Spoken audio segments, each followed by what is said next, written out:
government, independent voices are needed more than ever to battle the offensive against our freedoms and liberties. As a listener of RBN, no one understands this concept better than you. Now it's up to you to do your part. The time has come for action and begin broadcasting the truth to hundreds or thousands of people every month. Sound impossible? Quite the contrary. With pointed slogans from libertystickers.com, you can sleeping Americans unaware they live in a real-life wonderland. libertystickers.com has a huge inventory of political bumper stickers and messages that reflect the truth about our government, our politicians, and the future of America.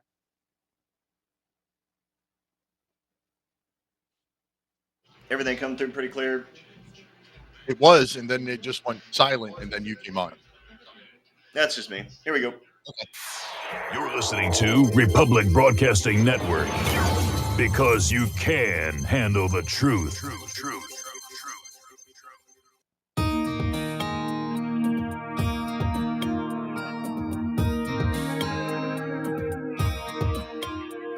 The American dream has become a nightmare. Signs of the time are on cardboard on corners in town. Like a cancer that's silently spreading, there's an unspoken fear we're on our way down. We must take America back. Hello, Patriots and freedom fighters. Hey, producer Mike. Anyway, broadcasting from my home studio in downtown Bellefonte, Pennsylvania, worldwide as National Intel Report, live on Republic Broadcasting Network, Liberty Lighthouse on Mojo 50 Radio, Patriot Nation Radio Network, and anywhere else you might happen to hear the show. I'm Peter Seraphine, and I'm here to remind you that free speech is not free. Support this free speech platform, whatever platform it is, if you're watching the video. And you can do that on Twitch and Facebook and YouTube and I don't know, like 6 or 8 different places. You can find the video. If for some reason you want to see my ugly mug, you can do that. I have had some horrible video technical difficulties the last 3 weeks. And video kept freezing and eventually got so bad that it was affecting my audio. I have done everything I can think of as a really not a techie guy to fix that. So tonight's the test run. I've got a hard landline run to my computer. I doubled the RAM in my computer, and I replaced the feed cord, wire, whatever, between my camera and my computer. So if I still have technical difficulties today with this video stream, then I don't know what to do. So anyway, back to support free speech networks however you can. Donate if you have the ability to do so. We're going to talk about some financial stuff in here in a minute, which might make you think that's a bad idea. But if you need to buy something, check out their websites, use their promo codes, buy stuff from them. We greatly appreciate it. We've got 2 guests tonight, if everything works out right. One is going to be Brent Hamachek from humanevents.com and commongroundcampus.com. He's going to be joining us at the bottom of this first hour. And then at the top of the second hour, so 7 o'clock Eastern time, Thursday, May 4th, if you're watching live, Dave Sumrall from stophate.com will be joining us. Before we get there, though, I want to talk about the world of finances. What is going on? We have had 3 pretty significant banks fail in 3 weeks. And one of those 3 is the second largest bank failure in U.S. history. That's significant. And then just yesterday, so Wednesday, a 4th bank, a 4th regional bank said, hey, yeah, we might want to sell. So they put out some feelers looking for somebody to buy their bank. And their stock in after hours trading, their stock plummeted. Like as bad as Bud Light's just down. It was horrible. So what's going on? Well, part of that is a corollary. Think back. I want you to think back to, well, unless you're really freaking old, think back to before you were born. Maybe a history class you may have taken at some point. This thing that was called the Great Depression. So in 1930, the United States was in a recession. Does that word sound familiar? In a recession, just like today. So we were in a recession in 1930. And then in November 1930, some, well, banks started to fail.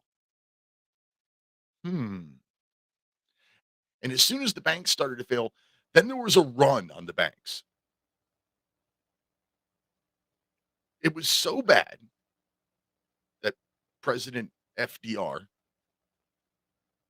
put a made a 4-hour bank holiday, shutting down all of the banks in the United States for 4 hours to let people, calm down and cool their heads, to pause the run on the banks. Are we getting there yet? Are we almost to the, "Oh my god, we have to close the banks" situation now? Because it was the run on the banks that kicked off the Great Depression. Recession, bank failure, depression. We've been in a recession, even though, the federal government tried to tell you it's not really. That's not the definition of recession. 2 consecutive quarters of negative GDP, that's not really a recession. We've been in a recession, regardless of what the financial geniuses in Washington, D.C. try to tell you. We've been in this recession, and now we're having bank failures. And my God, it's starting to look like 1930. 3 bank failures in 3 weeks, and a 4th one really close. Now, what's making it even worse now than in 1930 is something called fractional reserve banking. And I don't know what you know about fractional reserve banking or don't know about fractional reserve banking. So I'm going to give you a high level, high school educated version of what fractional reserve banking is. See, if you want to loan money to somebody else, you actually have to have that money to give to that somebody else. Right? I mean, just makes sense. I'm going to loan you $100. I have to have the $100 to give you. Well, in fractional reserve banking, banks here in the United States only have to have 10% of what they loan out. 10% deposit reserves. Now, what does that mean? Well, that means if a bank is worth $10 million, they only have to have $1 million in cash in order to loan out $10 million. So what happens when somebody can't pay back those loans? Or worse yet, here's a scenario for you. What happens if all of a sudden a bunch of people want to take their money out of the bank? Well, then they drop below that 10%. They don't have the fractional reserve that they're supposed to have. I theorize that if just 5% of us, we the people, the taxpayers, the customers of these banks, if just 5% of us were to go take all of our money out of the bank, the entire banking system of the entire country would just fail. I don't know. Can't prove it because high school educated nobody here. But that sounds like a bad thing to me. Fractional reserve banking sounds like a bad thing to me. I think that's asking for banks to fail. But that's just me. There's a whole lot of you people out there listening that are a lot smarter than me. You might have better explanations or better ideas. So let's open up the phone lines. This is a live call-in show. If you've never been here before, you're just joining us for the first time. Live call-in show. Call in, get your voice, your opinion, your knowledge on the air worldwide.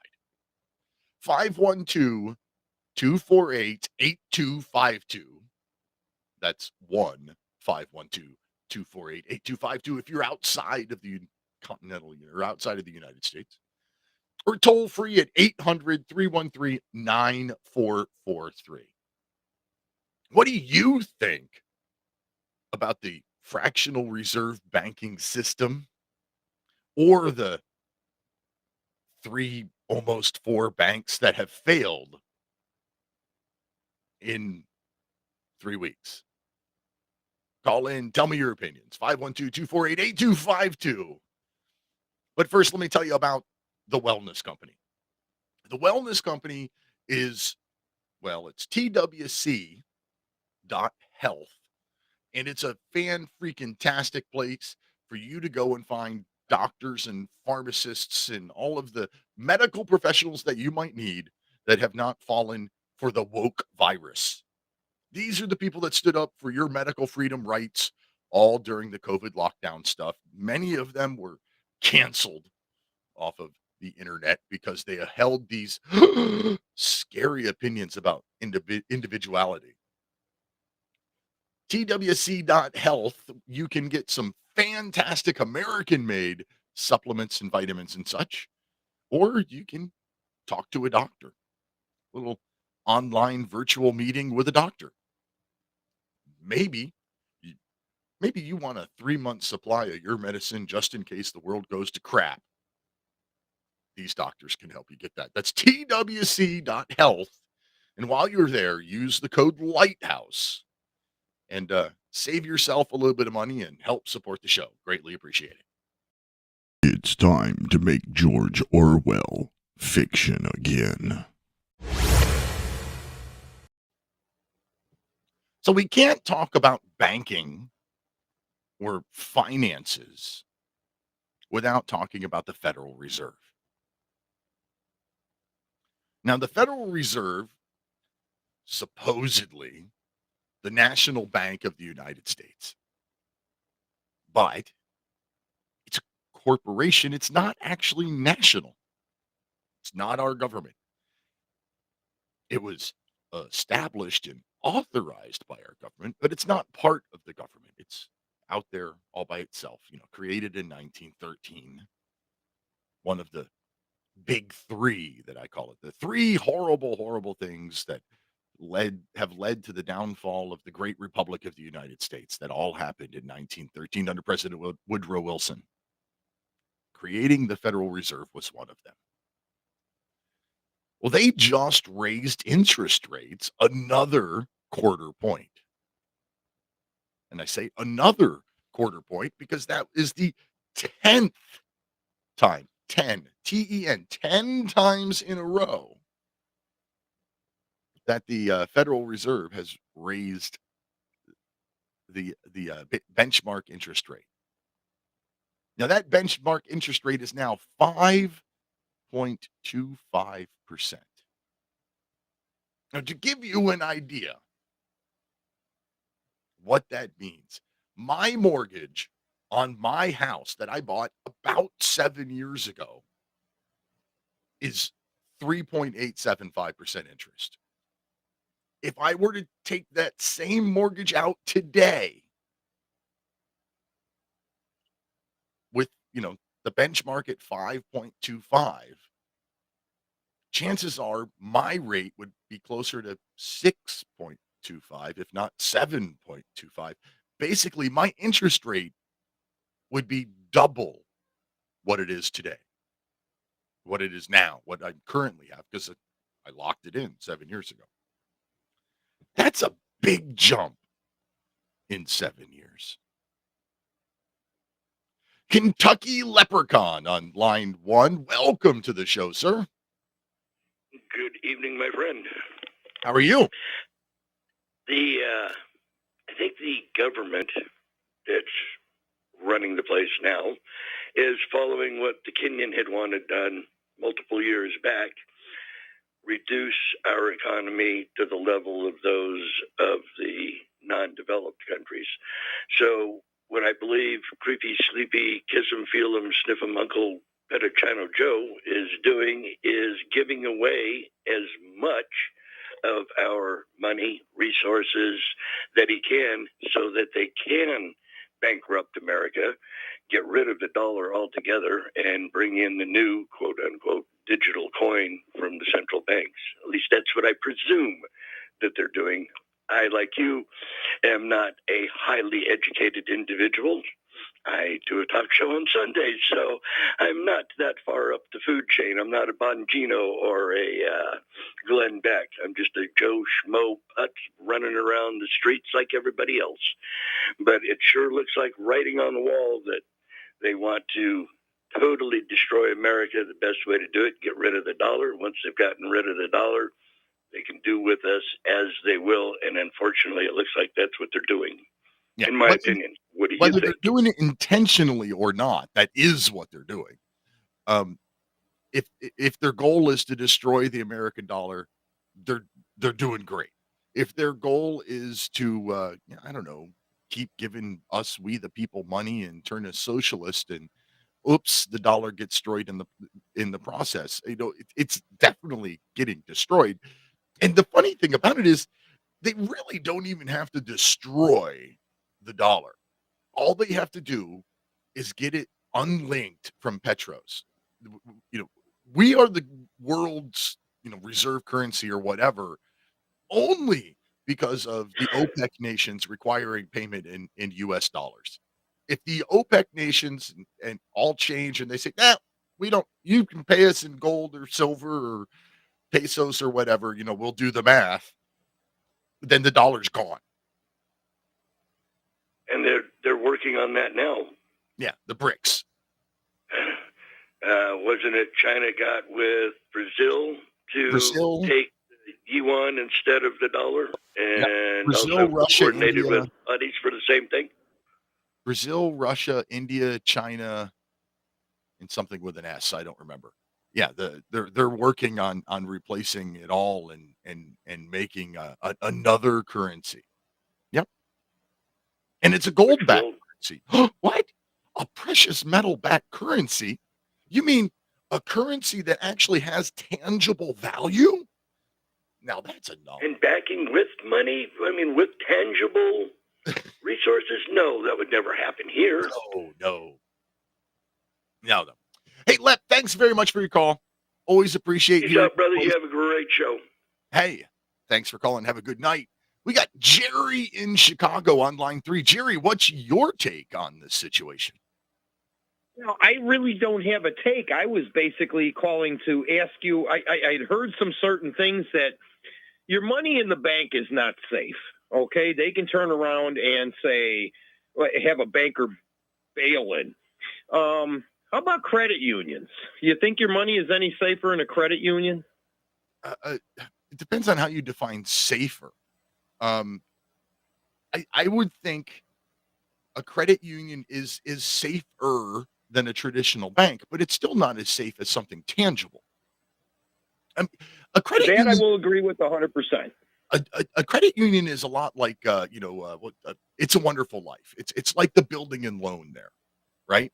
Credit unions are, you give them the money and you're basically part owner of that company. You're buying shares into that facility, that bank, that credit union. So you actually have a say on how it's run if you choose to vote and all of those kinds of things. So, yeah, okay. So in a credit union, you at least have a little bit of say on how it's done. And, there's the depositors are shareholders. And like I said, it's a little safer. But if the dollar collapses, it doesn't matter where it is. It doesn't matter if you've got it under your mattress. In the, what's the German, is it the Weimar Germany? Is that what it was called before Hitler? Well, Weimar. Yeah, Weimar. When that currency collapsed, a loaf of bread went from a couple of marks to hundreds of marks.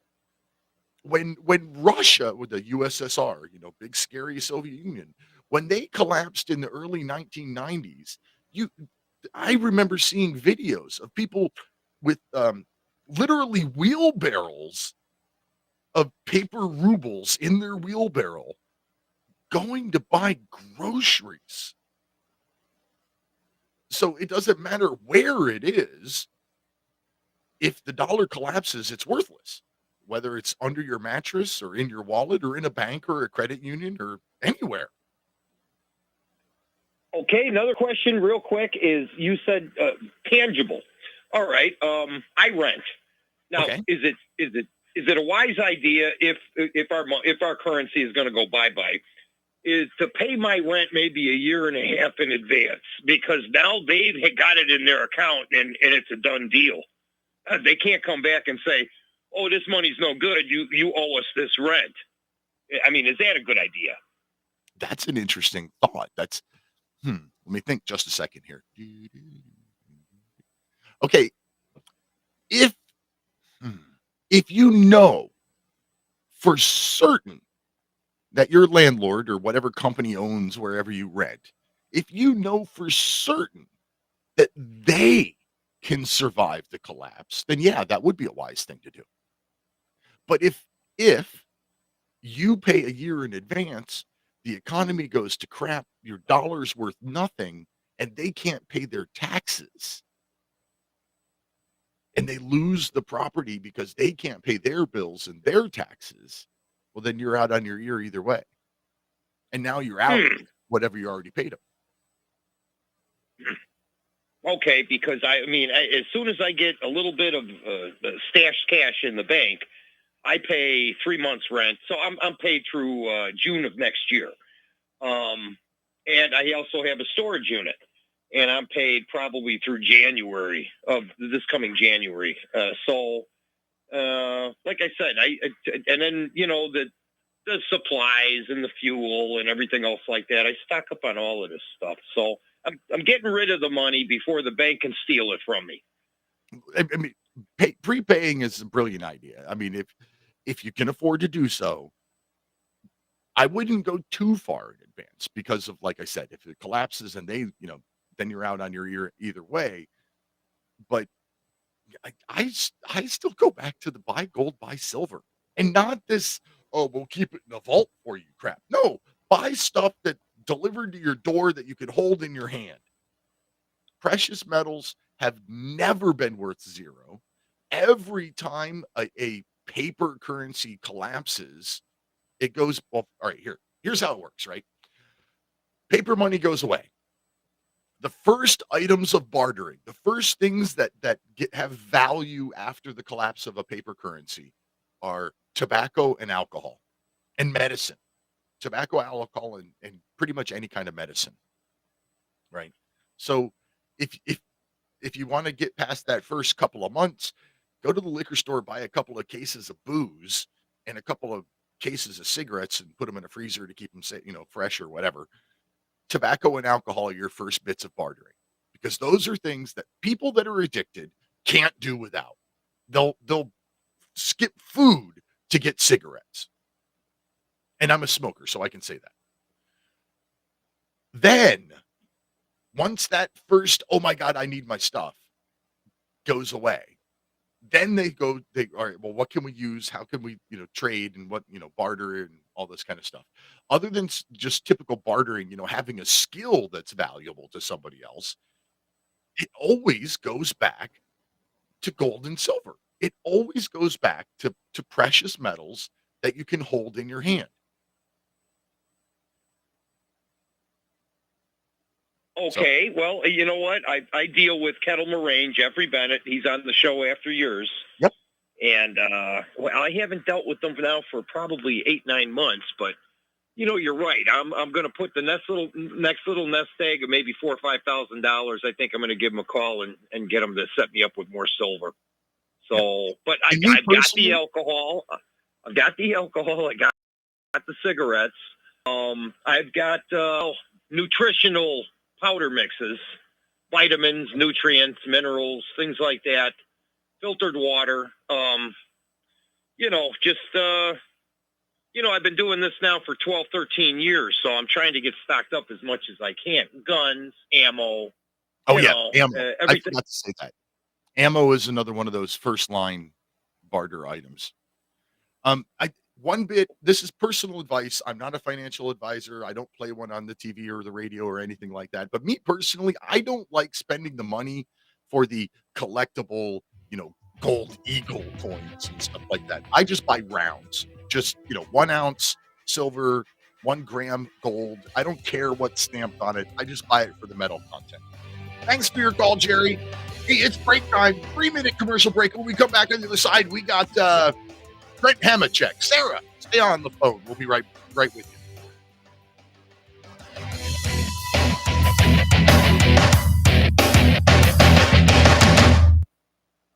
What would you say if I told you we have a new tool that will increase production and lower maintenance costs for your meat processing company? And it would pay for itself in just 6 weeks. When pigs fly! The new Ease Off Model EZ4 replaces old spring-style carcass droppers and is faster, safer, and more reliable. The Ease Off lowers or lifts 1,000 pounds to or from your rail automatically using our remote control. Sounds expensive. Can I afford it? Can you afford not to try the Ease Off? It installs fast with just 3 bolts in place of your current dropper. The effortless operation will reduce fatigue and injuries, speed up your line, eliminate downtime, and increase profit. How can I order my Ease Off? Go to easeoff.com, EAZEOFF.com, and hurry because we are offering $200 off on the new EZ4 for a limited time. Easeoff.com. We make pigs fly. Cows too. Ease Off LLC, Summersville, Missouri, 417-932-6419.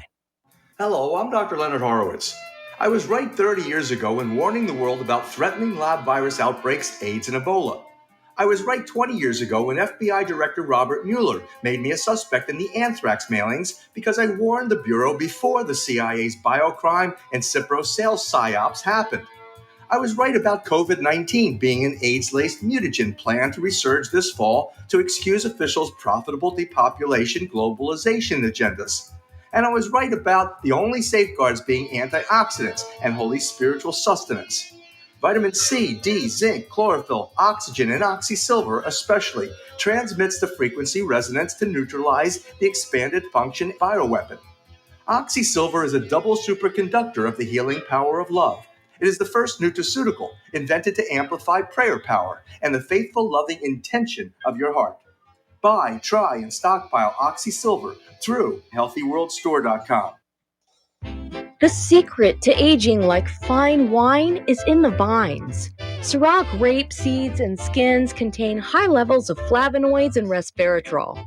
Fermentation breaks these organic compounds down into smaller molecules, penetrating these therapeutic ingredients deeper into the skin, delivering faster and more effective results.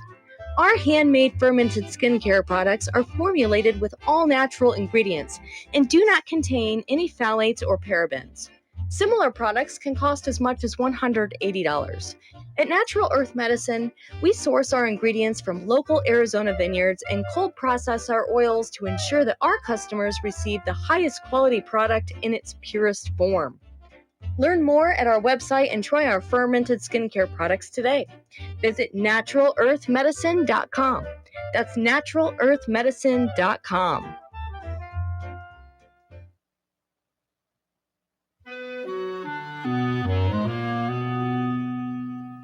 Some people say a I man. don't know what that music was, but hey, whatever. Thanks, Mike. Hey, welcome back to the show. I'm Peter Serafine, your Thursday host of National Intel Report, live on Republic Broadcasting Network, Liberty Lighthouse, everywhere else you find the show. And it's May 4th, so may the 4th be with you. And as I promised, we came back from break, we would have Brent Hamachek from Human Events and Common Grounds Campus. Thank you. Welcome back.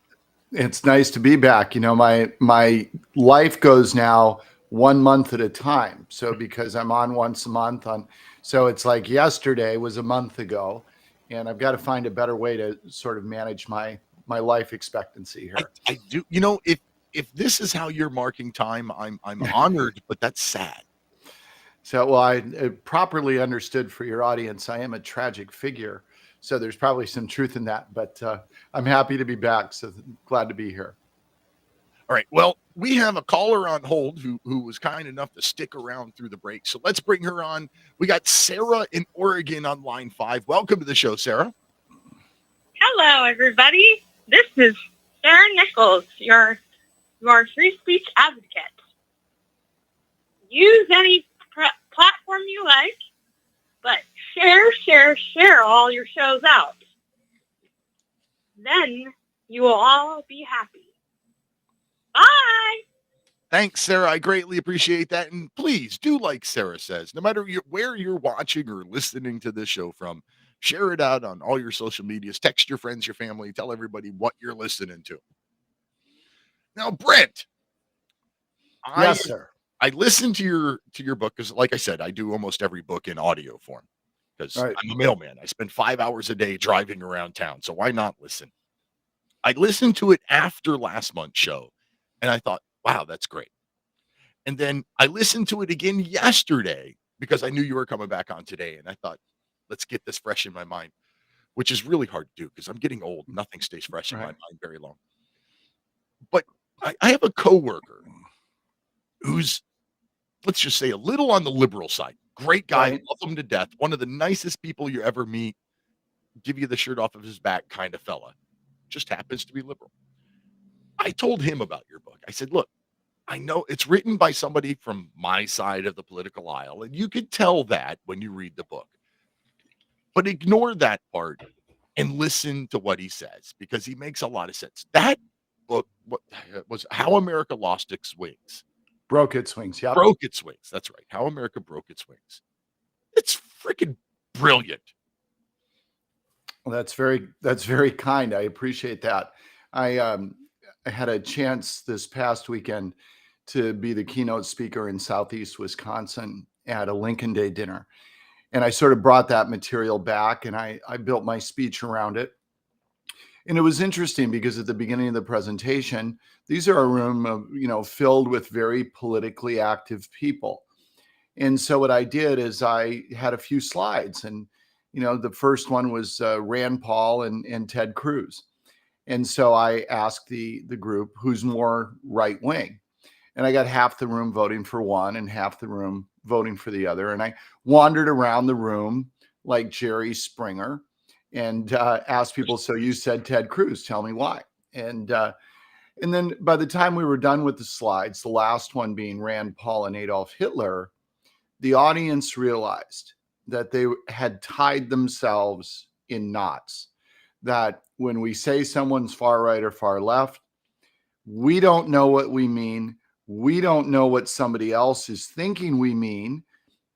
And we sort of just use them as pejorative terms. And as a result, we can't get anything solved because we're arguing from a paradigm that it's not just that it's broken, it literally doesn't exist. And so how do you solve problems in a divided nation if your premises in the first place are garbage? And they are garbage. I mean, the use of the right and the left, far right, far left. I mean, here's the problem we have, to just sort of close the note on that. The problem we have is if you explain this to somebody, they'll say, well, I understand what you mean, but that's the language everyone's used to. Exactly. That's the problem. Yep. So the fact that people will continue to use those terms means we can't break out of the problem because they're using terms that everybody else likes to use, but they're not communicating with them effectively because no two people have the same definition of what the terms mean. Right. They're just hate terms. That's all. There's nothing more to them. Okay. So if I remember correctly, you kind of came up with, rather than right and left, you had individualist versus collectivist as one way of looking at it, which I would definitely fall on the individualist side of that. I'm a constitutional originalist. I think that I think that if it's not specifically spelled out in the U.S. Constitution, our federal government has no right doing it, whatever it is. So one of the things, my best friend lives right across the street, guy named Jamil. Jamil's liberal, although he's leaning more and more conservative the longer I've known him now. Right. Jamil is one of those healthcare is a human right kind of people and thinks that the government should pay for healthcare for everybody. And I'm like, well, okay. What other human rights does the government pay for? Well, they give you food stamps if you can prove that you can't afford food, but like just because something's a human right doesn't mean that it has to be subsidized by somebody else. And then to take that a step further, sure, I'd love free healthcare for all of Americans. That'd be fantastic. But is the government, the bloated, wasteful, corrupt, inept, incompetent federal government, the best way to do that? I mean, do I want these people in charge of my healthcare? I'm a disabled veteran. I already use their healthcare system. I can tell you, no, you don't want that.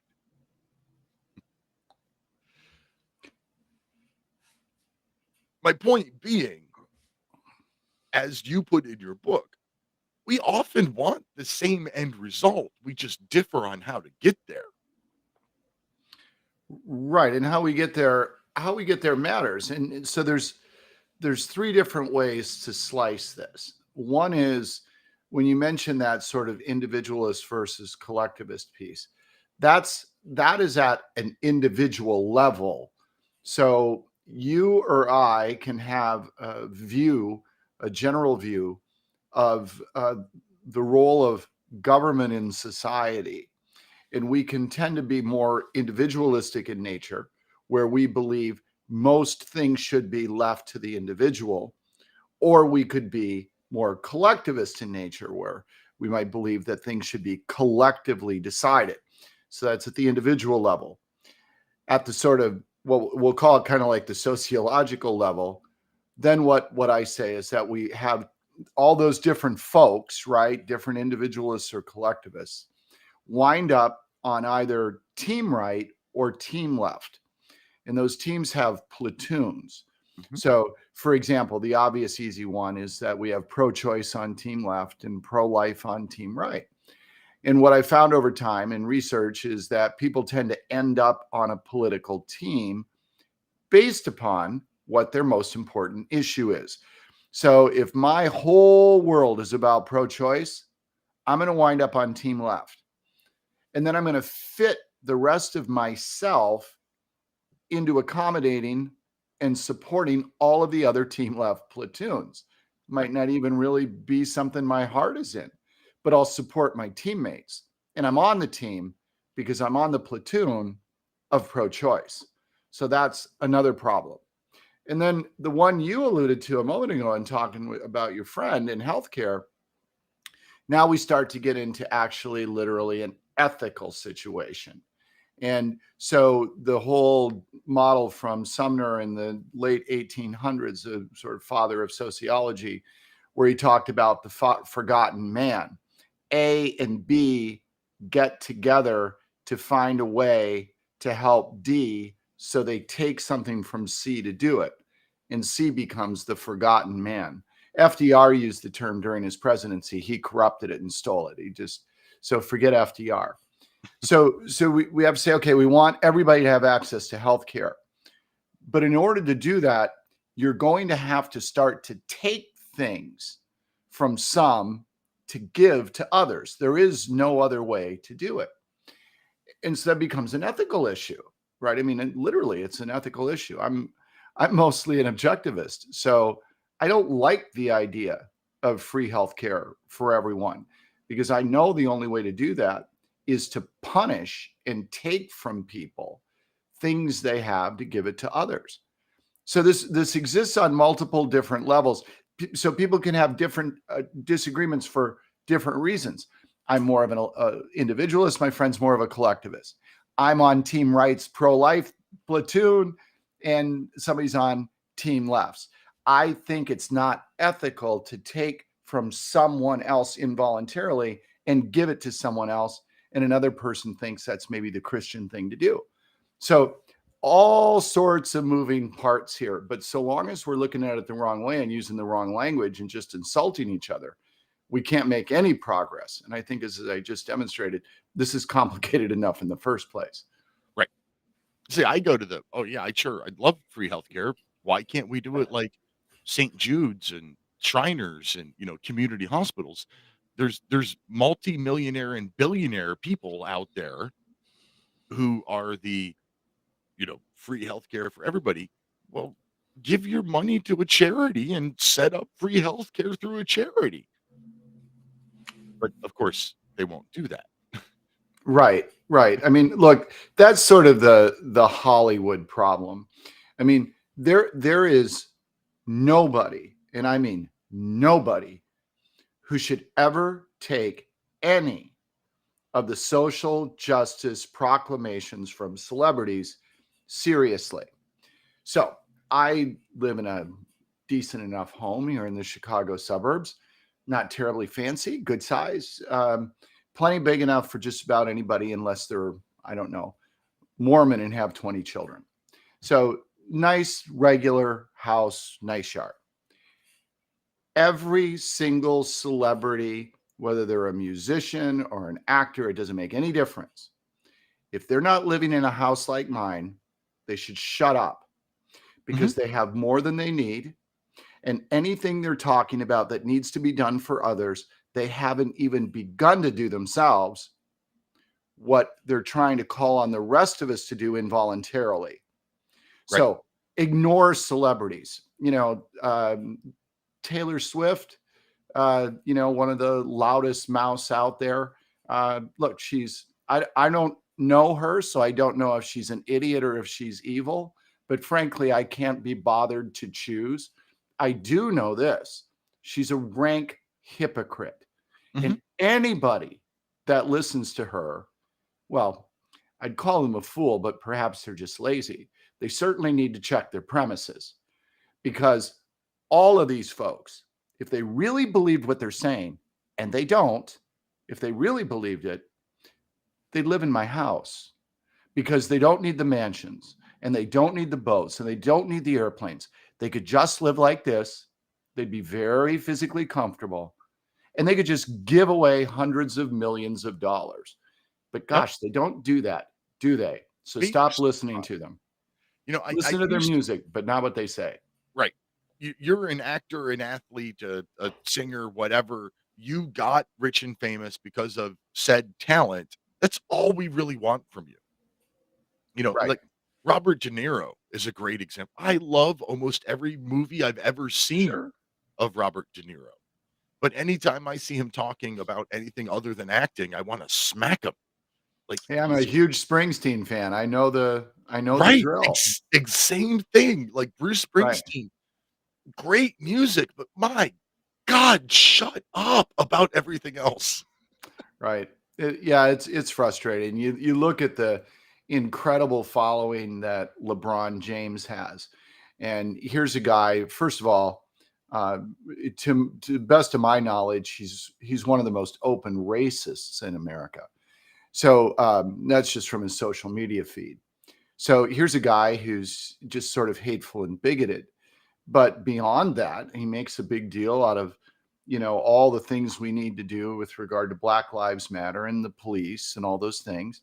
Tell you what, LeBron, I'll start listening to you, at least the non-racist parts of you, the minute you buy a house next door to mine. Yeah. I'll listen to you then. Otherwise, shut up.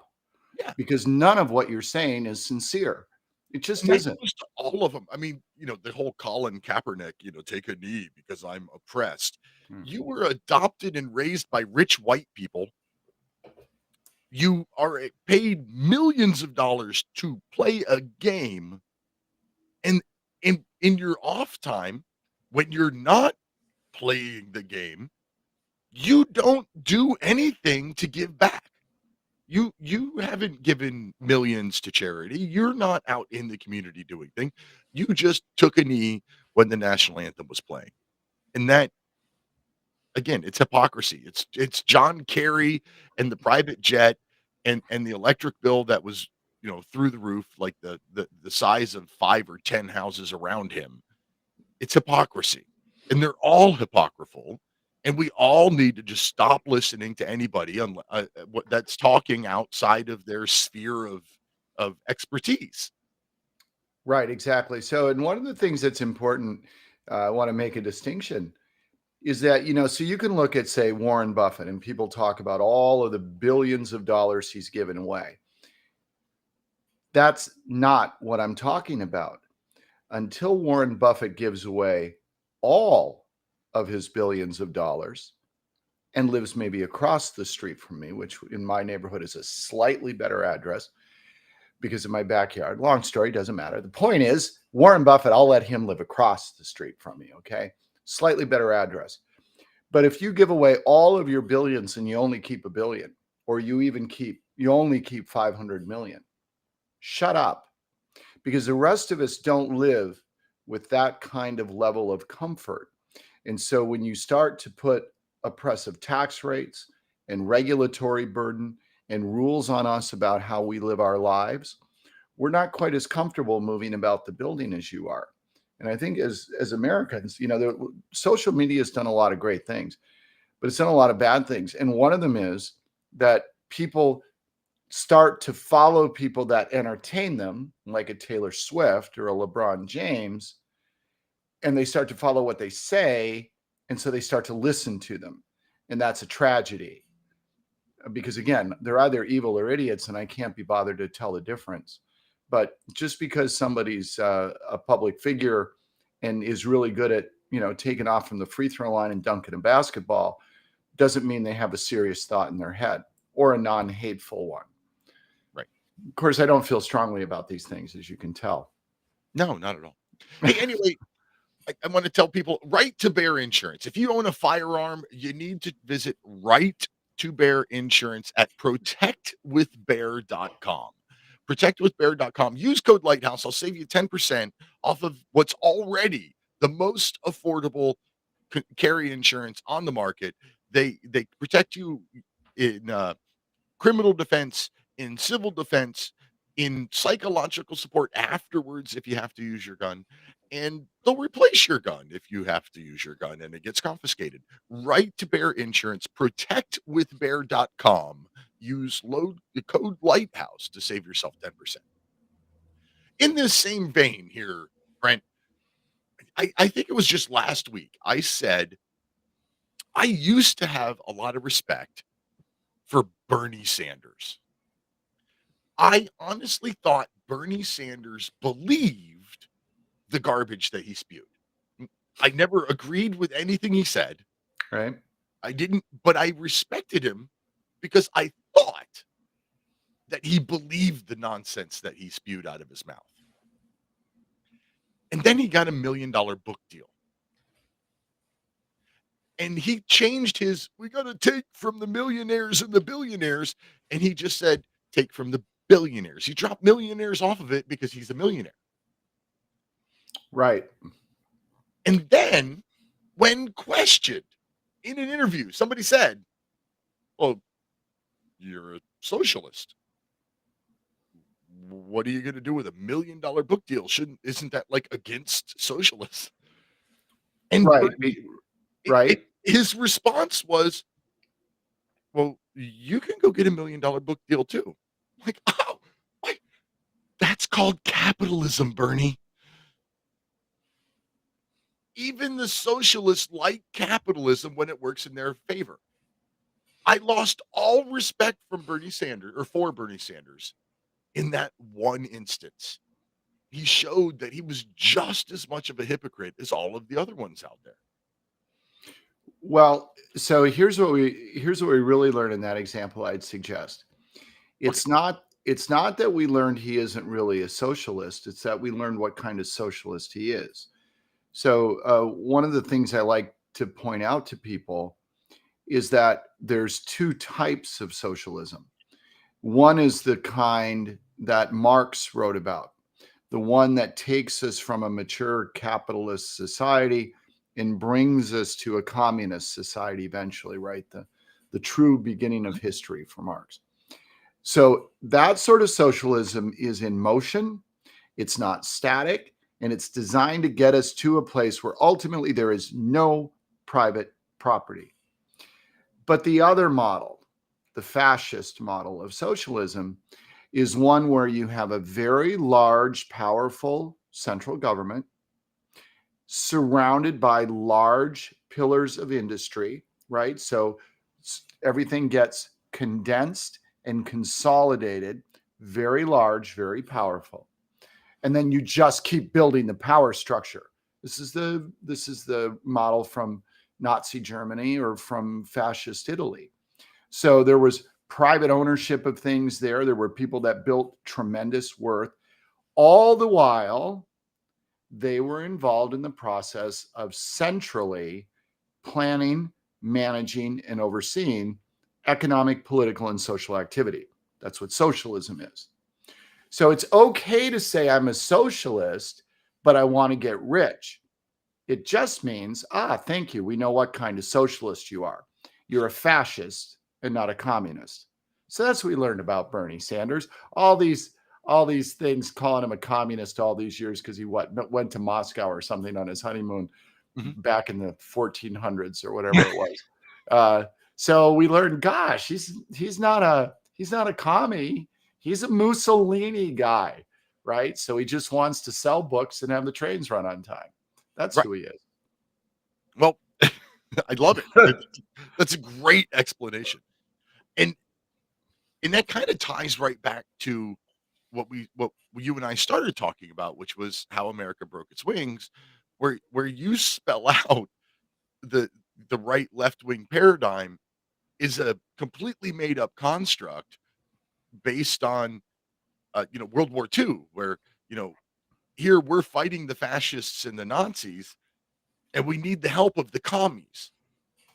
And the commies had proudly been waving the banner of being left wing. So what's the best way to get them on your side? And it's like, well, these guys are right wing. That's right. But if you sit down and you write out the tenets of socialism and Nazism and fascism and communism, there's minor degrees of separation between them.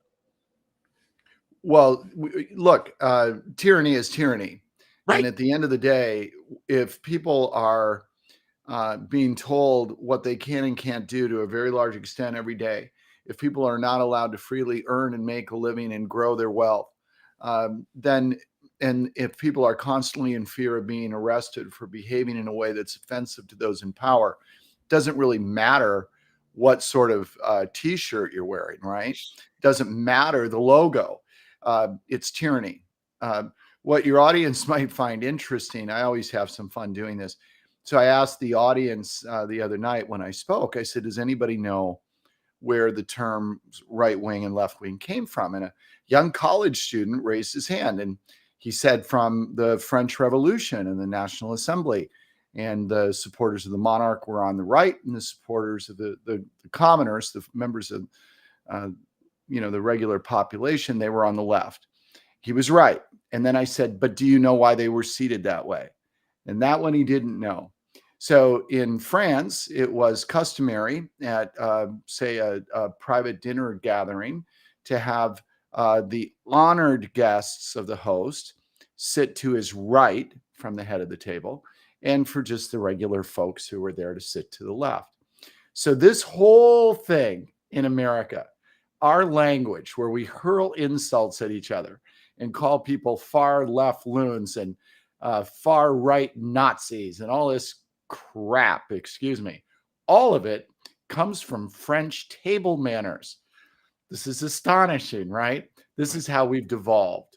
And if people do go online and download for free the How America Broke Its Wings pamphlet, you can read the history. And the term kicked around in Europe for a century during the 1800s. It came to mean all sorts of things. Europeans got so confused, they had color coding that would look like you were going to Home Depot and looking at swatches on how to paint your living room, because there were so many different colors for so many different types of politics, right?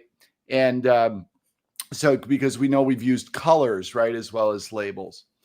But ultimately what happened in the 20th century is that communism replaced the commoners in the left wing of that assembly in France. And then we had to have the Nazis replace the right wing simply so we could justify siding with Stalin against Hitler. Because in the end, now we're back to where we started. Tyranny is tyranny. The people in the Soviet Union were just as slaughtered as the ones in Germany were by their own leaders. Yep. So it was all the whole left-right construct that we all argue about in the United States today was based on French table manners, right? And what we told ourselves in World War II in order to make ourselves feel better about siding with the commies. Right. That's exactly right. By the way, there's a fun point that just for your audience to think about that's not really related to politics. It's related to inflection points in history. So you imagine the turmoil that's taking place in 1789 and in France. We're still just ahead of the guillotine, right? And the country's unraveling. And so they call this assembly to order to decide on whether or not the king, Louis XVI, should have an absolute veto, right? That's what they're meeting about. And then they have the people sit the way they sit. Who could imagine what would happen and how the world would be impacted, Western civilization would be impacted by the seating arrangement and the labeling of it at an assembly in France in 1789? Little things. Amazing. Brent Hamachek, it's always a pleasure. Brent, thank you very much for coming in. Everybody go to BrentHamachek.com and download How America Broke Its Wings. Highly recommend it. Great read. I don't care where you are on the political aisle. We'll be back in 3 minutes. We've got Dave Sumrall coming on the other side of the break. Be right back. We need fairness, schools, and more things made in USA. It's the least we can do for the red, white, and blue. We must take America back. We must take America back.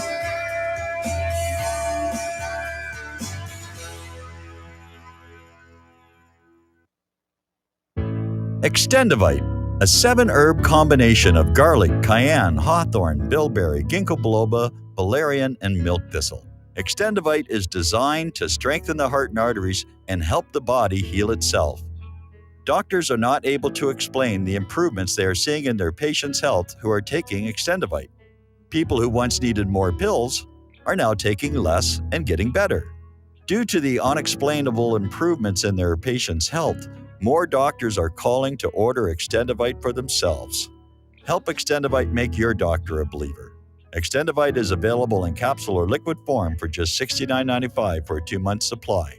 To get started, call 1-877-928-8822. That's 1-877-928-8822 or visit heartdrop.com. Extend your life with Extendovite. Standing 6'4", weighing 245 pounds of crime-fighting, political science analyzing brawn. Ladies and gentlemen, Dr. Patrick Slattery. So, Mike, get off this anti-cicada agenda. I'm a born-again traditional Christian, and my favorite possessions are right here on my nightstand. That would be the King James Bible and my .357 revolver. I'd rather be ruled by Chinamen than Jews. Cool it with the anti-Semitic remarks, right? Just because you steal an election and terminate the republic doesn't mean you terminate the people in the republic, because we're still here. I'm not taking the vaccine. Fuck you, Bill Gates. There was a way forward still on January 6th. What needed to be done is to object to every single state. The COVID-19 virus was the setup. The vaccine could very well be the bioweapon. The Patrick and Jeremy Show. Tuesday at 9 Central, and Wednesday at 1 Central. Have you been looking for a trusted long-term storable food company? We have a solution for you. Simply Clean Foods is dedicated to providing the best quality food you can buy next to fresh from a farmer's market. Our line of resealable fruits, vegetables, and meats are suitable for everyday use, and you won't have to worry about throwing away valuable groceries ever again. Our food is completely GMO-free, and our stringent quality controls, plus testing for heavy metals, makes us unique in the storable foods market. Simply Clean Foods' primary focus is to bring clean food to people all around the world and change the way we look at freeze-dried food in our daily cooking. When you purchase from Simply Clean Foods, not only will you be receiving high-quality food, but you will also be supporting veterans in need across the country and those who are affected by natural disasters. Go to republicbroadcasting.org and click on long-term food storage in the rotating sponsors banners to support RBN. Simply Clean Foods. Do it today. This is RBN, the Republic Broadcasting Network.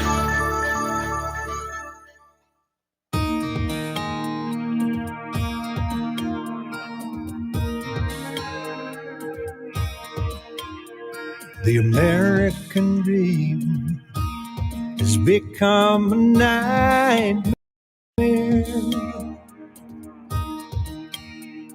Signs of the time are on cardboard on corners in town.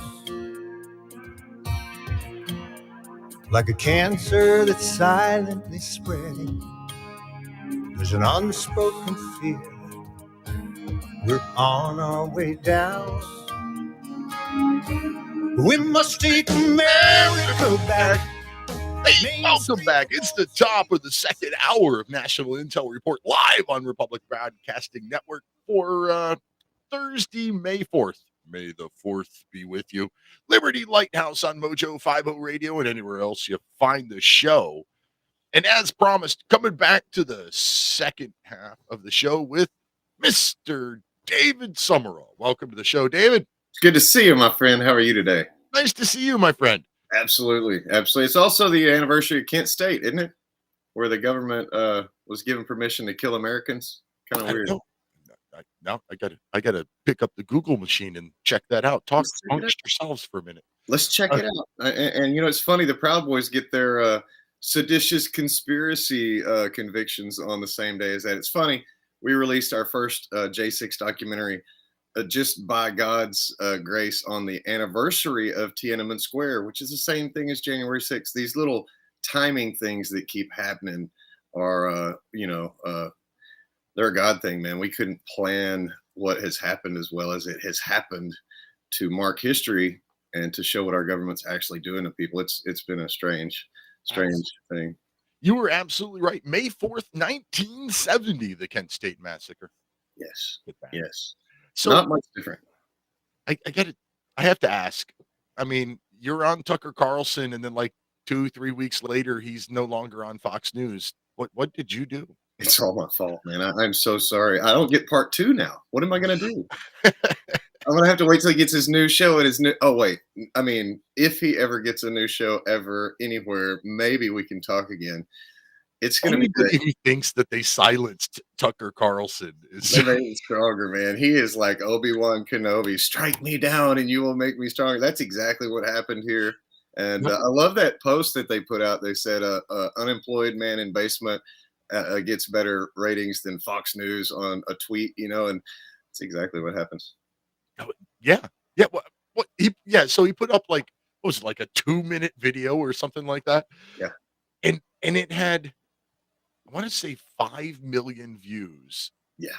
In less than 12 hours, which is insane. Yes. Yeah. Yeah, it is. Well, I shared it, so everybody saw it. That's what happened. Is that what it is?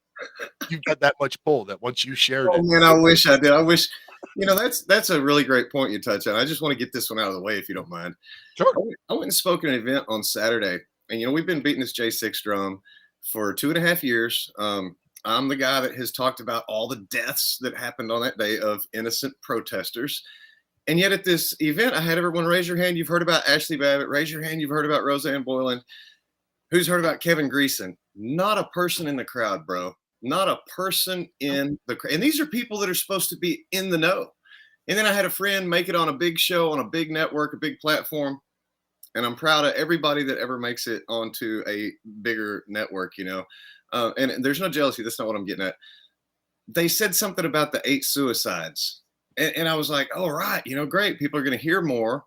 And then the, conversation goes, and it's a matter of, why don't you direct them to where the information is? Why don't you say stophate.com has that whole article? And I don't know, slip the mind, thinking about other things. I get it. I mean, interviewing is not easy in the first place. No. But I'm trying to hammer this point home that if you know something, tell something. If you see something, say something. Kind of goes with all this information is at stophate.com right now. Absolutely free, no charge, no membership, no nothing. Go get it and share it with people. Get it and share it with people. Read it, learn it, understand it, talk about it.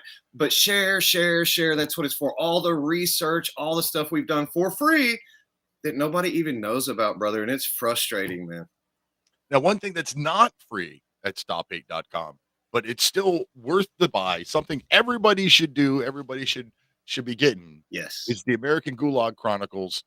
It's was it $45 for like 35 stories of the people that are in the prisons, the American Gulag, which those two words should never be used together. American Gulag is un-American.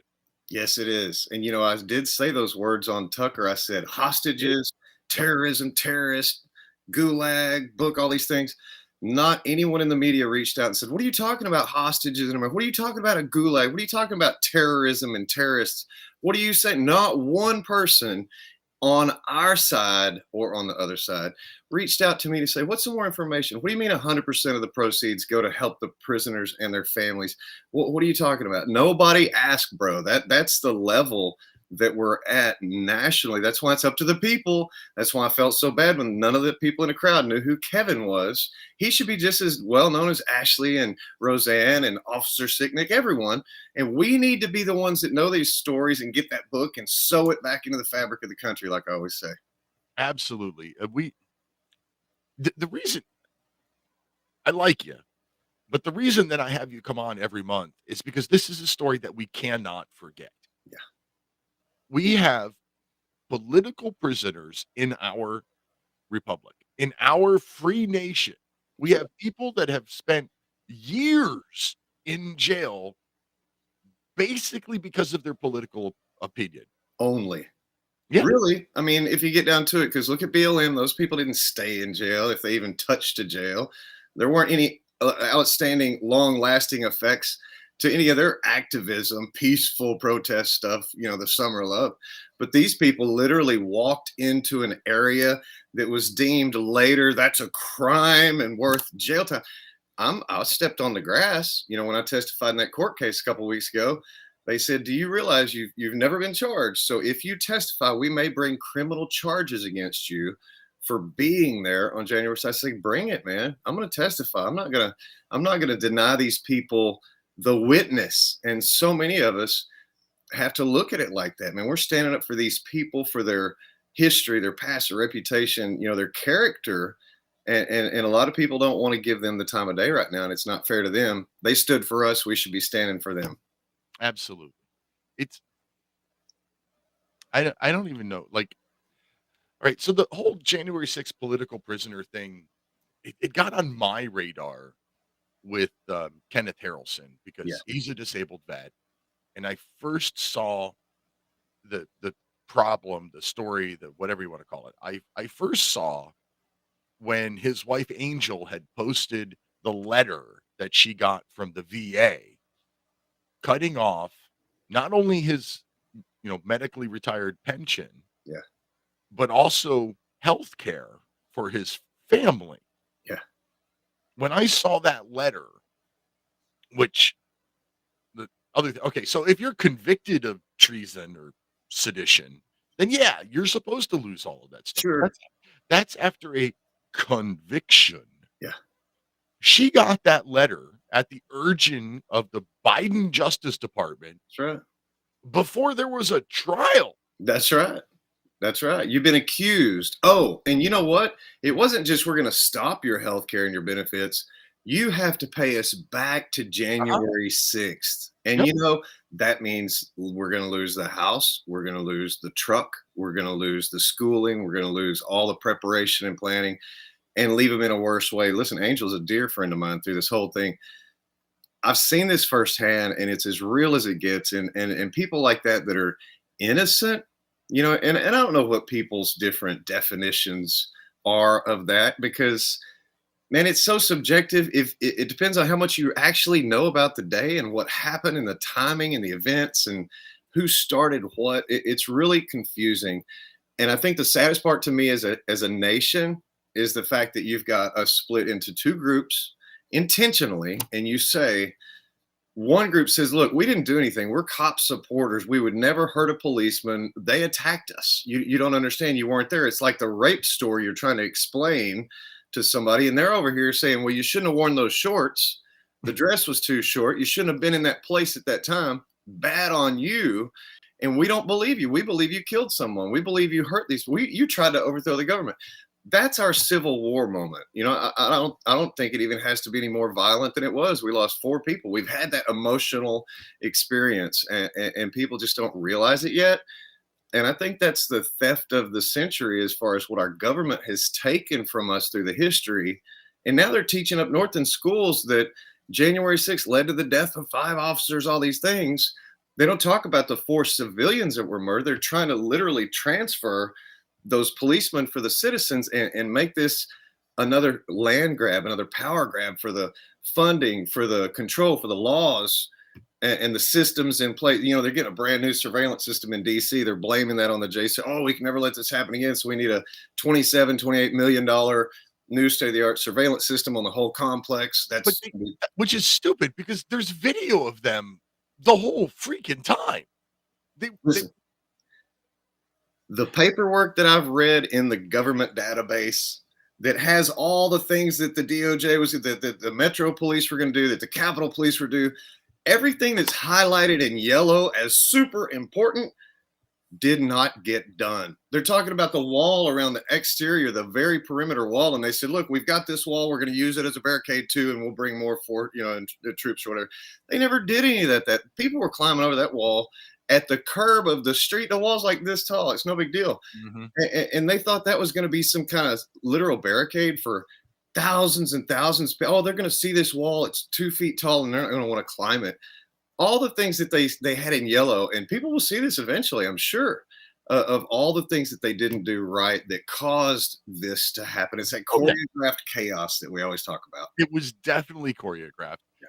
I mean, all right, forget the whole politics of the thing. Yeah. Let's just pretend that you're in charge of security at a building. Yeah. I don't care what building it is. You work for a company. And that company is expecting, I don't know, maybe 1 million people, maybe a couple 100,000 people. Yeah, you don't really know because you're expecting, you're guessing, but it could be as many as 1 million. Yeah. I don't care if those people have been peaceful every day of their lives.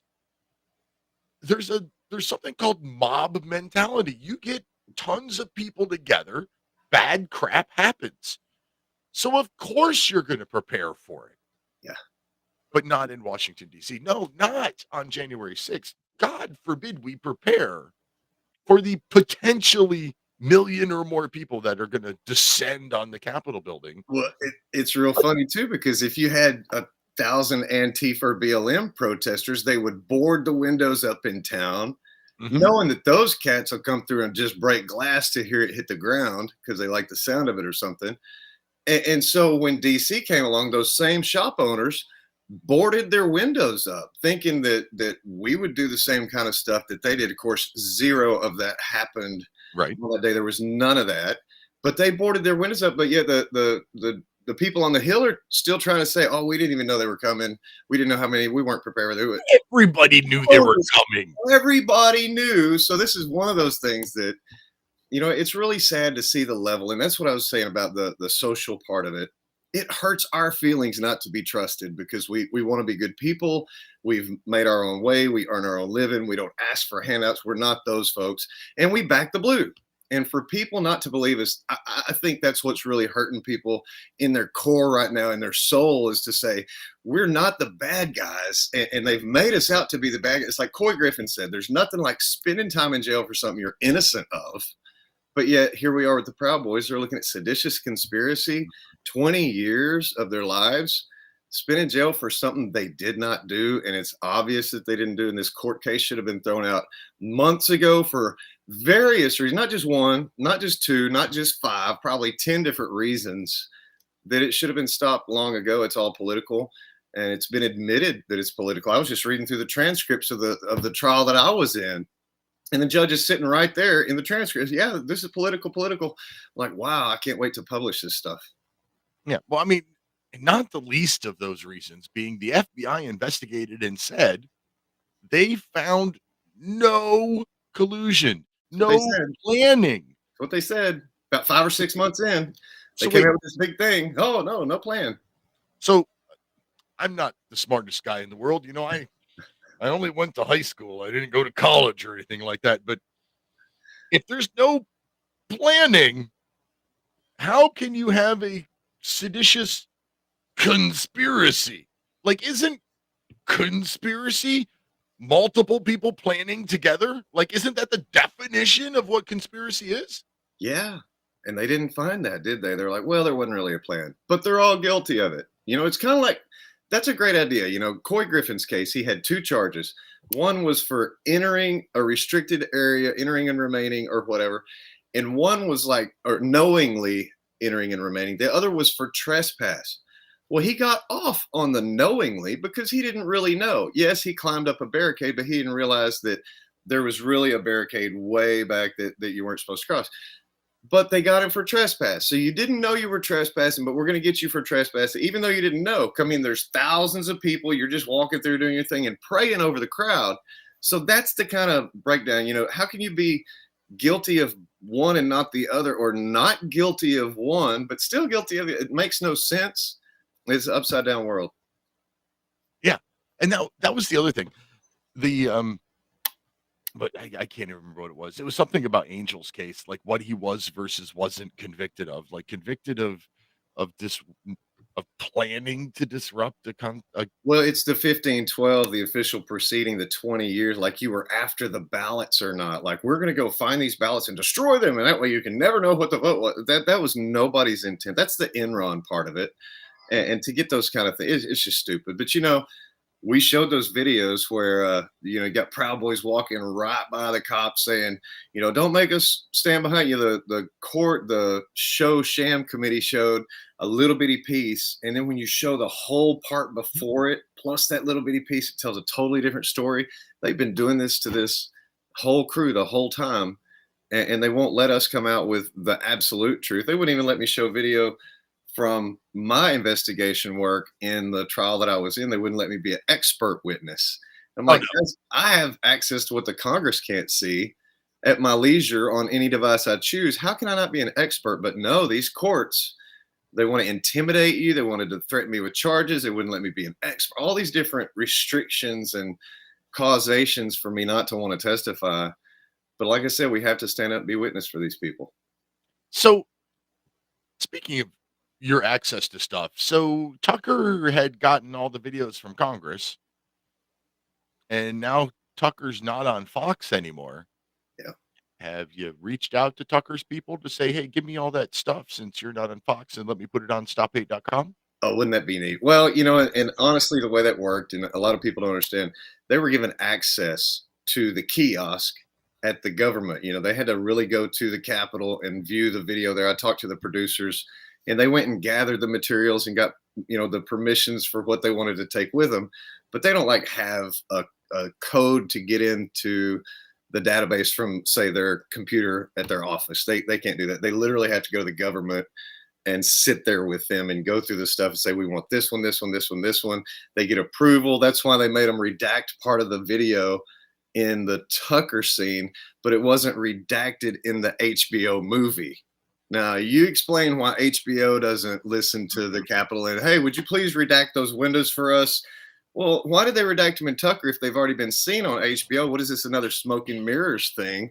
That Right. they, it's a Ray Epps deal. Oh, Ray Epps. Oh my gosh, let's chase this rabbit for 2 years and not talk about the deaths, not talk about the murders, not talk about the carnage, the brutality, of little ladies getting their heads split open and people getting shot in the face with a grenade launcher, get their teeth knocked out. Let's not talk about any of the realities. Let's talk about these mythical FBI fed informant people. It's the craziest thing I've ever seen. All right, we've got 6 minutes. I want to tell people about Romika Designs. Mother's Day is, oh my God, it's coming up quick. It's like 10 days away. Yes. Romika Designs, ROMIKA designs.com. Go to romikadesigns.com. My friend Ron will custom laser engrave, laser cut, laser etch. He will make you the coolest, like custom personalized thing that you want.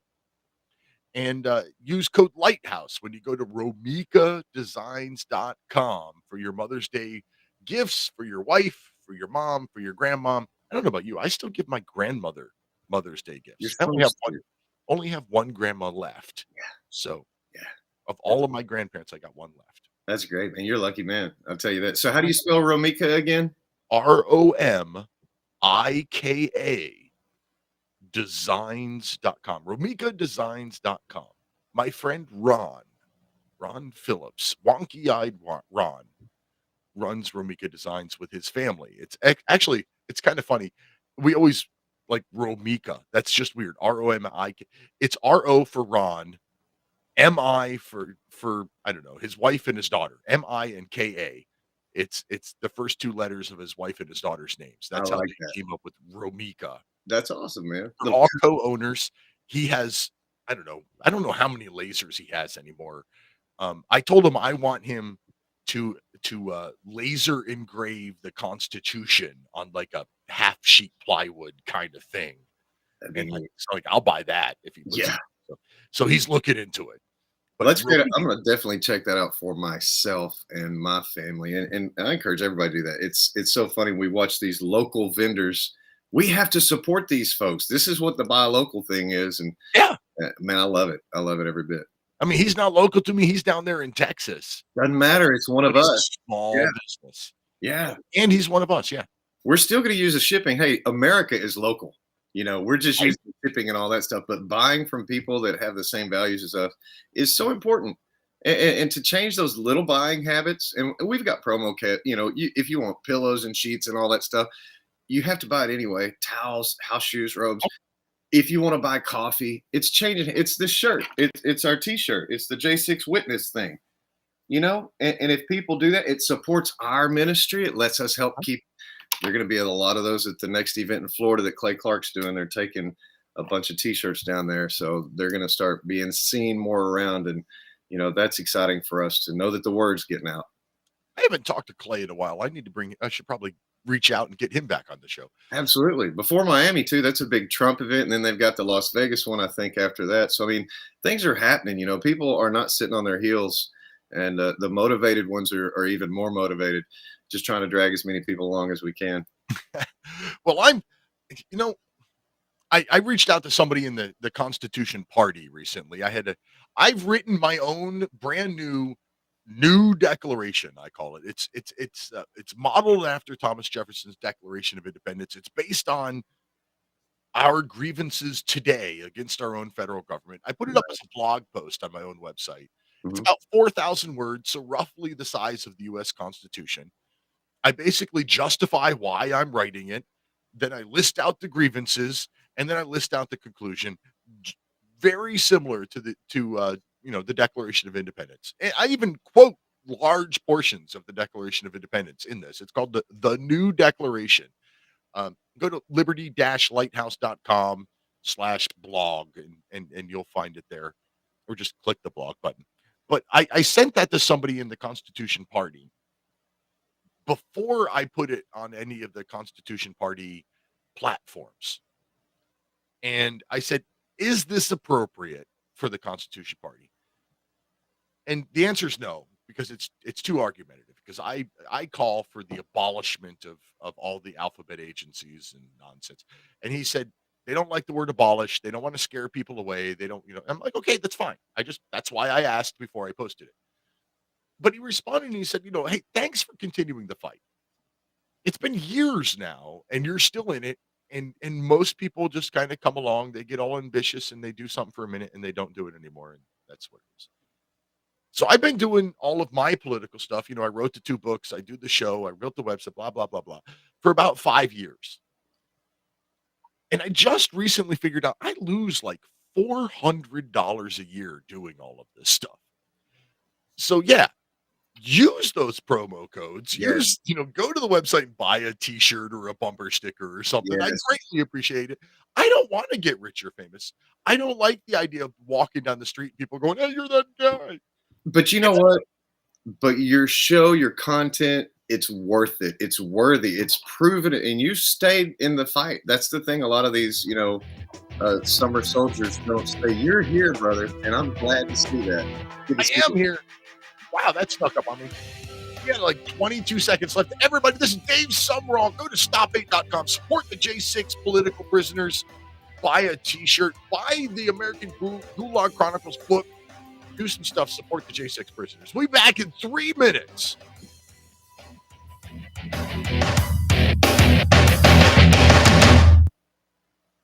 Homeowners, are you in foreclosure, expecting to be served with a foreclosure lawsuit, or suspect your lender has coerced you into an illegal mortgage transaction? A huge number of mortgages made in the last 10 years have legal issues and are possibly defective. State laws and the U.S. Supreme Court have upheld that defective mortgage documents are grounds for foreclosure defense and for counterclaims in favor of the homeowner. If your mortgage has been sold or assigned since closing the loan, it may be defective and you may be paying the wrong party, and the lender may not have standing or the right to foreclose or collect payments under the law. If you would like to know if your mortgage is legal or not, or know if you are paying the right party, we can help. Our initial consultations are free of charge. We are not attorneys. We are legal researchers and work closely with experienced lawyers who know how to help you find the evidence to help you keep your home. Call toll-free 1-855-2-KEEP-IT. That's 1-855-2-KEEP-IT today. Einstein once said, "Future medicine is in frequencies." What did he know? Imagine you hear ocean waves caressing a beach, or a favorite song from the past, or the trickle of the babbling brook. All of these are sound frequencies that positively affect us. Terahertz is a soothing, healing frequency that has been proven to resonate at the same frequency as healthy cells. It penetrates the body and stimulates new healthy cell growth. Want to diminish muscle aches, joint pains, and experience a greater sense of well-being? Tired of spending money on short-term remedies that never seem to work? Soothing, healing, relaxing terahertz frequency is now available and as handy as flipping a switch. Terahertz technology is changing the course of what we were taught about how to maintain our health and well-being. To read more about this amazing breakthrough and to order your terahertz frequency wand, go to naturalearthmedicine.com. That's naturalearthmedicine.com.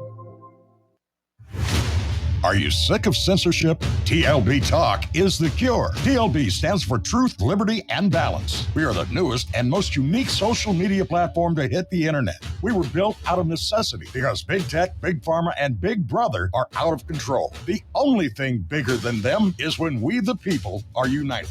With that vision, TLB Talk was born. Our battlefield is in cyberspace. The battle we're in can be won by clicks of buttons and voting with your wallet. TLB Talk has no hidden agendas, no corporate funding, and we do not sell, trade, or give away any of your information.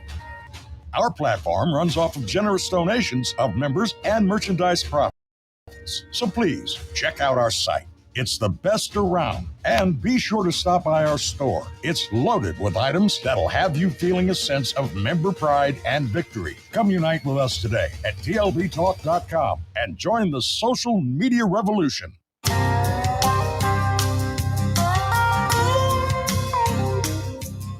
They railed against the crown. Another ragtag band declaring independence. Laid their bodies down on a bloody war and liberty for their descendants. liberty for their descendants. Hey, that's us. We're their descendants.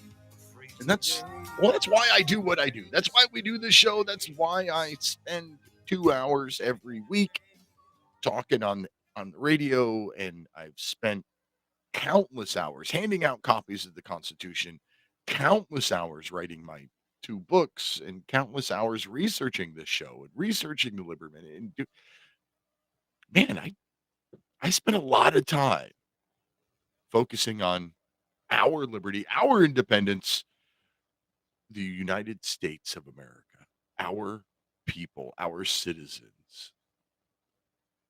It's the final segment of our show tonight for May the 4th, Thursday, May the 4th. It's the final segment. And, well, let's go back to what we started with. We started the show talking about the bank failures and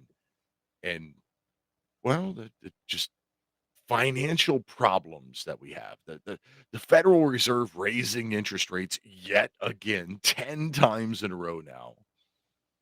Talked about fractional reserve banking, where even if 5% of us went and just decided to take all of our money out of a bank, it would probably crash the banking system that we have today. But there's more. There's a lot more, and there's a little bit of hope. There's a little something there that we might be able to take. But it is the final segment. We've got like 25 minutes left of the show. We're here 2 hours every Thursday night, live on Republic Broadcasting Network and a whole bunch of video platforms. But we're a live call-in show. So I'd like to open the phone lines again. We've got 25 minutes left. It's all yours. You can call in and tell me about whatever you want to talk about. I like the idea of trying to stay on this whole financial topic. So the phone line, 512-248-8252, 800-313-9443, if you like that whole toll-free option. And, oh, look at that. We got a chat over in the, what is that, Twitch. Over in Twitch, somebody watching the video on Twitch says usury, 5.25% interest rate, benchmark interest rate, meaning lowest possible interest rate is 5.25%. And Truth Seeker Donald, love the name, Truth Seeker Donald. Truth Seeker Donald said usury. You're darn skippy. I mean, that might not quite be usury yet, but it's getting really close. You know, me, I live in Pennsylvania. I sold a business once. Very, very small business. I sold it for $3,000. Very small business. And I sold it to somebody, and we set up a payment plan. And I charged interest. And I had to look. And in Pennsylvania, the charge of usury comes in any interest rate higher than 10%. So me as an individual, a private citizen, if I loan money to somebody else, I can't charge more than 10% without being charged with usury. But the Federal Reserve can charge 5.25%, and then your local bank can add, 3% to that and make it 8.25. And your credit card company, well, they can charge you 20% and nobody cares. That's part of the problem with our entire financial system. Just like part of the problem with, well, basically everything wrong with our government is consistency. Why can't we have one rule that applies to everybody? Campaign finance. I can't give more than, I don't know what the number is. Let's say $2,500. I can't give more than $2,500 to a campaign, but the corporation down the street can give millions. Well, why is that? Oh, that's inconsistency. I can't charge more than 10% interest, but the bank, well, they can charge 20. consistency. This is part of the problem with our country as it exists today. So we ended the first segment of the show at right around 6:30 Eastern time, if you're listening live, talking about the Federal Reserve and the bank 10 consecutive increases to the benchmark interest rate at 5.25%. I want to talk a little bit about Andrew Jackson. President Andrew Jackson in 1832. This is something I want you all to look up. This is a great read. I know it's a little bit of a pain to read things written in the 1800s just to get past the differences in language between now and then. But in 1832, there was an act entitled An Act to Incorporate the Subscribers to the Bank of the United States. So in 1832, there already was a Bank of the United States. And it was chartered for, I don't know, 10 years or 5 years or whatever it was. But in 1832, Congress decided that they wanted to extend that charter. Even though there were still 4 years left on the existing charter. Now, Andrew Jackson, though a racist who, Trail of Tears and all that kind of stuff, was no fan of big, overreaching government. Andrew Jackson vetoed that bill to charter for the next 4 years, but he did a fan-freaking-tastic job of spelling out many reasons why he vetoed that bill, why the Bank of the United States was benefiting foreign interest more than it was American interest, why it was benefiting the rich people more than the poor people. Why would you extend it 4 years before it expired? Then limiting the power of Congress 4 years from now. He did a great job explaining why he was vetoing the bill. It's a great read. You really should look it up. The Andrew Jackson veto of an act to incorporate the subscribers to the Bank of the United States in 1832. Great thing to look up. But one of the things I want to point out about this particular veto is something that has been said many, many times. It was said by Reagan. It was said by Teddy Roosevelt. It was said by Andrew Jackson. Experience should teach us wisdom. Most of the difficulties of our government now encounters and most of the dangers which impede our union have sprung from an abandonment of the legitimate objects of government by our national legislation. And that's why I'm a constitutionalist. Most of the problems that we have at the federal level spring from ignoring our Constitution, ignoring the powers delegated to our federal government in the U.S. Constitution. But Patrick in Texas, line 1, welcome to the show, Patrick.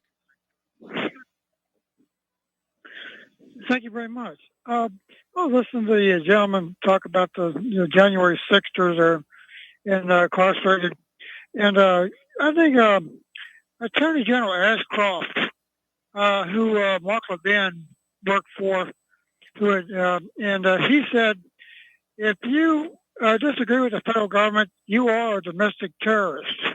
Right. And here it is, and this is an extract here from the citizen here. The federal government has instructed our federal, state, local police agencies that everyone who purports to be sovereign should be treated as a terrorist. That's coming from the federal government telling all your federal, state, local police, anybody that says they're a sovereign should be treated as a terrorist. Right. But So what you the have Supreme here, Court case is a classic case. Yeah. so what you have here is this attorney general and many other people, not just the attorney general, saying something and acting upon something that is in a direct opposition to the First Amendment of the U.S. Constitution. The First Amendment, free speech, freedom of religion, and the right to address grievances to our government. But according to this attorney general and the people appointed below him, I would assume, you can't do that. You can't oppose our federal government or you're a terrorist, which that's tyranny. Patrick. You know, I want to. There's a Supreme Court case. It's a very famous case, Bond versus U.S. 2000. Supreme Court held that the American people are in fact sovereign. The Supreme Court held that the American people are sovereign and not the states or the government. The court went on to define that local and state federal law enforcement officers were committing unlawful action against the sovereign people by the enforcement of these laws and are personally liable for their actions. So, but then, I mean, they just run right over you. You know, just like they do, they compartmentalize all the evidence. They intimidate, jury tampering. They just all the dirty tricks you could possibly imagine when they want to get somebody. But here's another excerpt from a Great American Adventure by retired federal Judge Dale, page 99. The federal and state governments are not real. They are privately owned corporations called governments, and the laws is nothing more than their corporate regulations called statutes. So it's code of law is what they're using, but they get you by they misidentifying you. Right. Well, You ever heard that? This is my whole problem with the government as it exists today. It's the color of law, to use your term. So you know the EPA, the Environmental Protection Agency, tells you how you can use water on your own land that you own. You know, the Department of Education tells your local school board what they have to or don't have to teach. All of this. The EPA, there's no authorization in the U.S. Constitution for an environmental protection agency or for a Department of Education. But we treat regulation as law in this country, which is not the case. It's really, I mean, a freaking fourth grader can understand the U.S. Constitution, Article 1, only Congress can pass laws. There's no exceptions. There's no authority to delegate that in the Constitution. Only Congress can pass laws. But we treat all of these supposed regulations as law. Yeah. Yeah, I just want to mention though is that but actually they're just supposed to be paying the bills, you know, and there's a bill on Capitol Hill, you know, but a bill that's all they're supposed to do is be paying the bills. They ain't supposed to be, so quote unquote, making laws. That they've made an obsession with that. Really when they did one right, they done a constitutional amendment for prohibition, and then they got such a blowback. Lawsuits against them, they retracted that. They done that one right. But all this other stuff they're doing, that only pertains to their own organization, the federal government.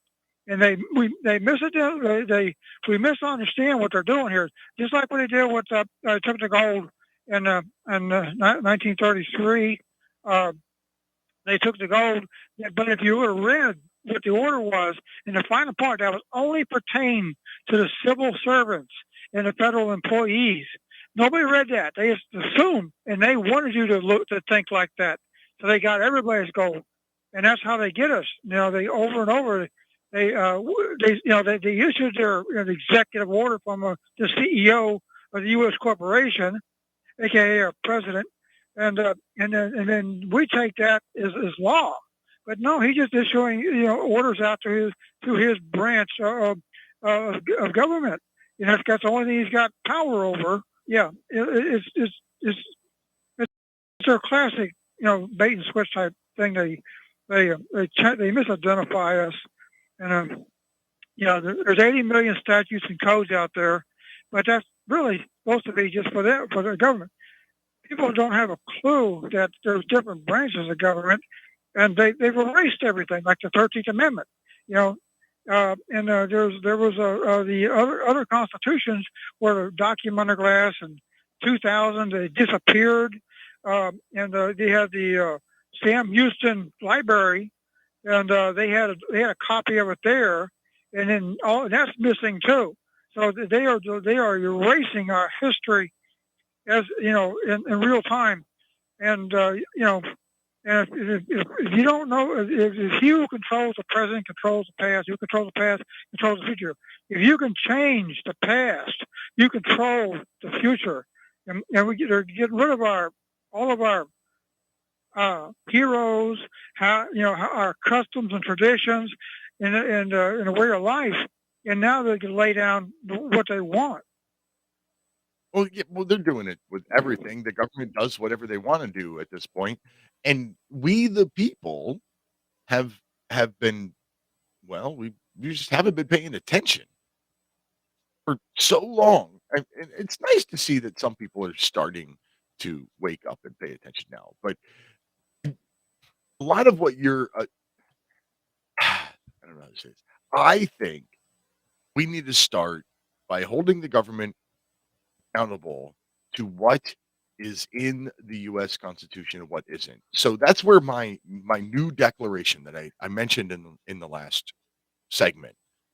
I wrote a new declaration from we the people to our federal government, and it spells out the grievances, or many of the grievances. I'm not going to say all, but many of the grievances against our current iteration of the federal government. And it's a new declaration that you can read, and there's a link where you can sign it. And if I get enough signatures, I might forward it off to, Congress and all that kind of stuff. But you go to my website, liberty-lighthouse.com, and click on blog on the blog post. And it's the first one there. It's called New Declaration. And I urge you to read it. I urge you, I want comments. I want feedback. And so far, lots of people have clicked the sign here button, but nobody's given me any feedback. Nobody's put any comments on it. But I want people to read it because I think I did a pretty good job of. I'm not saying that we'd get the whole government under control, but I think this would be a really good first step if we can make this happen. So liberty-lighthouse.com, and then click the blog, BLOG. Click the blog link and look. Can I say one more statement? What's that? I think one more thing that I'd like to say is that the guy, your previous guest, you got it, man.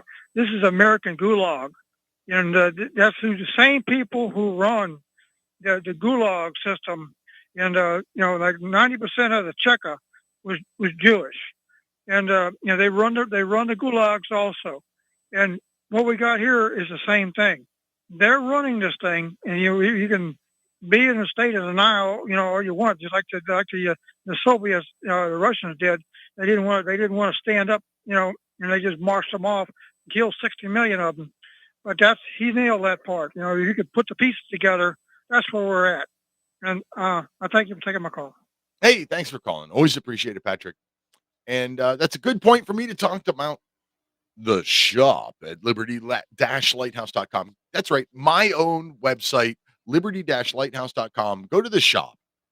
I've got bumper stickers, I've got t-shirts, I've even got a whiskey glass so you can sip your bourbon while you listen to the show, just like I'm sipping a bourbon while I'm recording the show or broadcasting the show. Buy something. I appreciate it. Bumper stickers are great. And if you see something, if you think, hey, I want this on a bumper sticker, let me know. I can make a new one real quick. Liberty-lighthouse.com. Click on the shop link and buy some. I greatly appreciate it because I need your help. Really only three ways to change government: the soapbox, the ballot box, and the ammo box. Choose wisely. Going back to the whole financial situation of the United States, one of the things that came up tonight, precious metals versus paper currency. Paper currency has been controversial since the beginning of time. I mean, Thomas Jefferson in 1775 wrote about England's overuse of paper currency and how it was a problem. And then when you take well, before we move on, of course, the problem with paper currency is the lack of backing. Like the system that we have now, the Treasury says, "Hey, we need more money," and the Federal Reserve goes click, click, click, click, click, click on the keyboard, and poof, they create more money. There's no backing to it. Nothing was done to create it. It was created out of thin air. You know, Joe Biden says, "Well, we're going to spend X number of dollars," and Congress, passes a multi-trillion-dollar spending bill.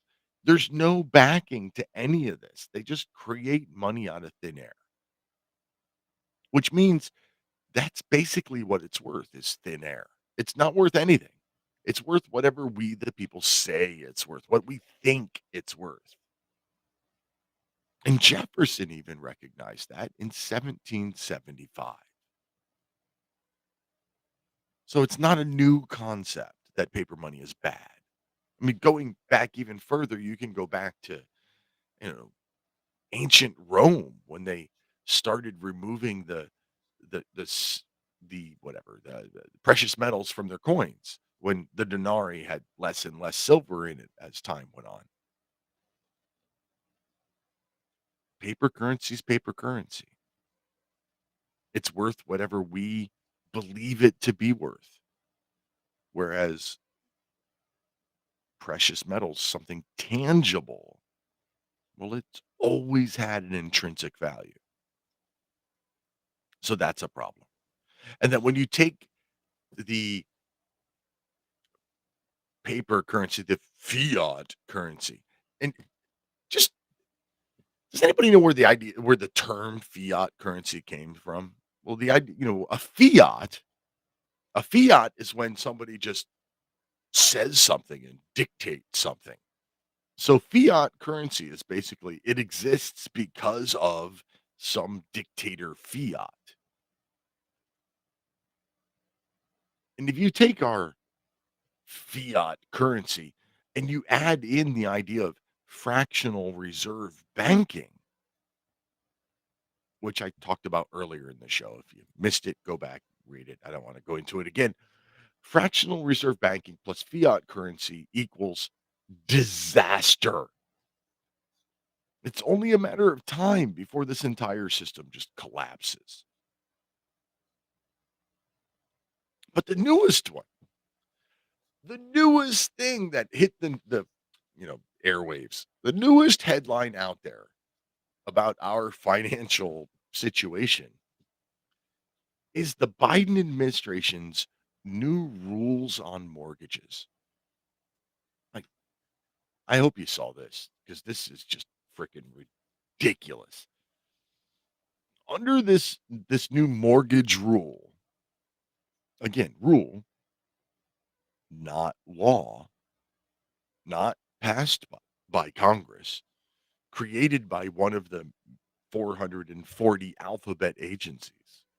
Under this new rule, consumers with low credit ratings or less money for down payments or both would qualify for better mortgage rates than they would otherwise. So the federal government is stepping into the housing market and the banking industry and dictating that people with bad credit scores or people without down payments can qualify for better mortgages.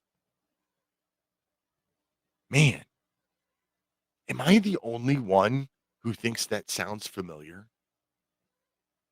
I seem to remember back in, I don't know, 2006, 2007,